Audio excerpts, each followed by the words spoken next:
کچھ اسرائیلیوں کو اس سازش کے بارے میں معلوم ہوا جو جدلیہ کے خلاف کیا جا رہا تھا، جو بادشاہ نبوکدنضر کے اسیر ہونے کے بعد یہودا کی سرزمین پر حکومت کرنے آیا تھا اور اسے خبردار کرنے کا فیصلہ کیا۔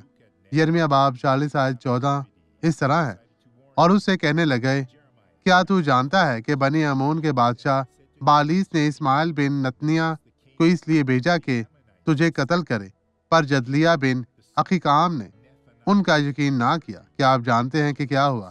انہوں نے اسے ختم کیا۔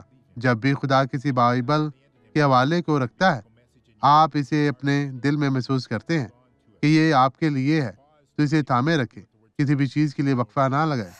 میں ابھی آپ کے لیے دعا کروں گا۔ باپ، میں ان لوگوں کے لیے دعا گو ہوں جو مشکلات پریشانیوں کے شکار ہیں۔ اپنا دانا شفقت برہات ان لوگوں کی طرف بڑھا۔ میں بدی تیری سرزش کرتا ہوں، یسوع کے نام میں ان کی زندگی سے چلی جا۔